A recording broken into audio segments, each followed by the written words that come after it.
오신 광역시도지사 여러분들 고생 많으십니다. 그리고 함께 하게 돼서 반갑습니다. 우리 시도지사님들 말씀하실 기회를 많이 확보해 드리기 위해서 제가 드릴 말씀은 최소한으로 줄여서 하도록 하겠습니다. 사실 대한민국의 지방자치가 시작된 게 상당히 오래됐습니다. 그리고 상당히 많이 자리 잡아서 국정의 효율성을 매우 많이 개선하고 있다는 생각이 듭니다. 중앙정부 입장에서 하고 있는 일들이 전국적으로 균일하게 할 일도 많지만 또 지방의 각 특색에 따라서 개성 있게 해야 될 일도 많은데 이제는 지방자치가 상당히 많이 자리 잡아서 해당 지역 주민들의 의사가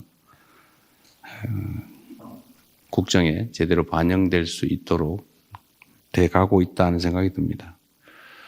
자치와 분권이라고 하는 게 대한민국의 중요한 국정 과제이기도 한데 오늘은 분권과 관련된 얘기를 잠깐 말씀드려볼까 합니다.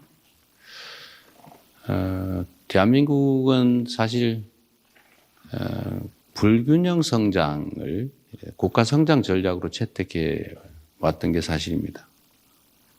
그러다 보니까 모든 자원들을 특정 지역, 특정 영역, 특정 부류에게 집중해 왔기 때문에 그 부작용으로 수도권 일극 체제라고 하는 게 이제 생겨나게 됐고 이게 한때는 매우 효율적인 국가 성장 발전 전략이었는데 지금은 성장 발전을 저해하는 요소가 돼 가고 있습니다. 새로운 정부는 대한민국의 지속적인 성장 발전을 위해서 균형 발전이 지역에 대한 지방에 대한 배려가 아니라 또는 시혜가 아니라 국가의 생존을 위한 생존 전략이다 이렇게 생각하고 있습니다. 이번에 소비 쿠폰 지급에서도 저희가 이제 명백하게 보여드린 것처럼 수도권보다는 지방에 더 인센티브를 지급하자. 똑같이가 아니라 더 많은 지원을 해야 비로소 균형을 조금이라도 유지할 수 있다는 생각을 이번 정책으로 나름 시연해 봤습니다. 앞으로 국가 정책 결정이나 예산 재정 배분에서도 이런 원칙을 최대한 강화해 나가려고 합니다. 지역 발전을 위해서 어떤 조치가 필요한지는 사실 중앙정부 입장에서 많은 노력을 기울이긴 합니다만 아무래도 한계가 있을 수밖에 없죠. 지도지사 여러분들께서 우리 지역에 필요한 가장 효율적인 발전 전략이 무엇인지 제시를 해 주시면 저희가 가급적 그 의견을 존중하도록 하겠습니다. 자치와 관련해서는 이게 이제 민주주의의 초등학교라고 보통 얘기하죠. 지방자치는 민주주의를 배우는 장이다.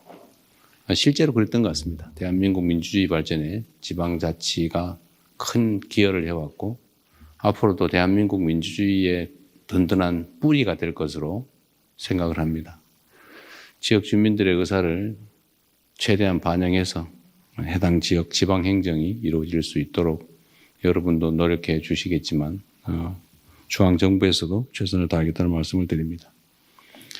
마지막으로 국민의 생명과 안전을 지키는 것이 국가의 제1의 책무인데 아무래도 이 국민들의 생명 안전을 위한 현실적인 조치들은 지방정부의 역할이 매우 크다라고 생각이 됩니다. 지금까지도 잘해주고 계시지만 지금보다는 조금 더 국민의 생명 안전을 지키는데 조금만 더 많은 배려를 부탁드립니다. 한 사람의 생명이 우주의 무게를 가지고 있다는 생각으로 국민의 생명과 안전을 지키는 일선에서 지금보다 조금 더 노력해 주시길 당부드리면서 다시 한번 여러분 환영합니다. 반갑습니다. 대통령님 말씀 감사합니다. 먼저 국민이 주인인 나라 국민주권정부의 출범을 17개 시도지사 이름으로 진심으로 축하드립니다.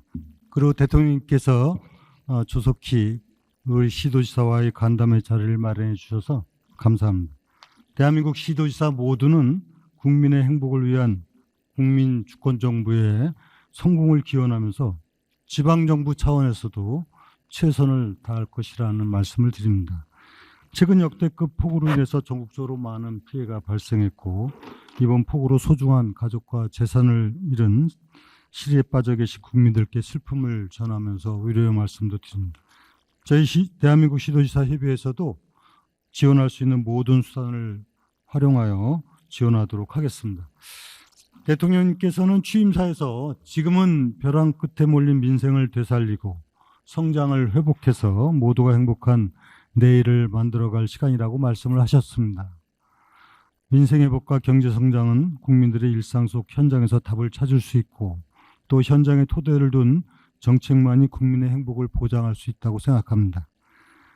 대통령께서도 성남시장과 경기도지사 시절의 경험을 바탕으로 항상 현장의 중요성을 강조하고 계신 것으로 생각합니다. 모든 국민이 대한민국 국민인 동시에 또 지방정부의 주민이고 국민들의 삶의 현장 역시 지방정부의 토대를 두고 있습니다. 결국 17개 시도가 곧 대한민국이고 중앙정부와 지방정부는 대등한 국정 운영의 동반자입니다. 무엇보다도 저는 이 자리를 빌어서 대한민국의 미래를 위한 지방분권형 개헌에 대한 제언을 말씀드리고자 합니다. 중앙집권적인 사고에서 비롯된 시대착오적인 중앙지방의 정치행정 체계는 불평등한 재정 분배 방식과 각종 규제 등으로 지방정부가 책임을 다하는 데 한계 상황에 있는 것이 사실입니다. 이를 해결하기 위한 근본적인 방안은 결국 지방분권형 개헌을 추진하는 것입니다. 지방분권의 정신을 헌법에 포함시키는 지방분권형 헌법 개정안을 마련하고 중앙정부에 집중된 자치조직권, 인사권, 재정권 등의 권한을 합리적으로 지방정부에 과감하게 이양할 필요가 있습니다. 특히 주요 특별지방행정기관을 지방으로 이관하고 이 과정에서 지방정부의 참여를 보장해야 합니다. 대한민국 시도지사협의회는 올해 지방자치 30주년을 맞아서 분야별 전문가는 물론이고 17개 시도의 의견을 수렴한 개헌안을 준비했고 지방 4대 협의체와도 긴밀히 소통하여 모든 지방정부의 염원을 담을 수 있도록 노력하였습니다.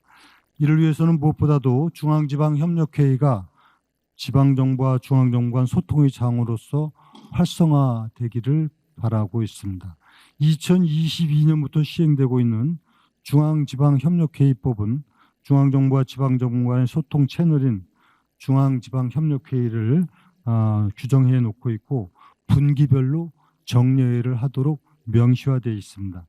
이를 통해서 중앙정부와 지방정부가 지방정부의 현안을 논의하고 건강한 지방자치와 대한민국의 발전을 이루어 나가도록 규정하고 있습니다. 그러나 올해 전반기 국정 혼란으로 인해서 법률에 근거를 둔 중앙지방협력회의가 아직 개최되지 못했고 지역의 많은 현안을 다루지 못하는 문제가 있습니다.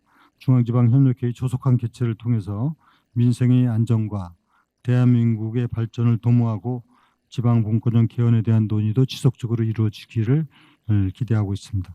앞으로도 우리 17개 지방정부는 민생의 고통을 덜어내고 다시 성장 도약하는 나라를 만드는데 그리고 국민의 안전하고 평화로운 일상을 책임지는 데 앞장서겠다는 말씀으로 인사 말씀을 가름하겠습니다. 감사합니다.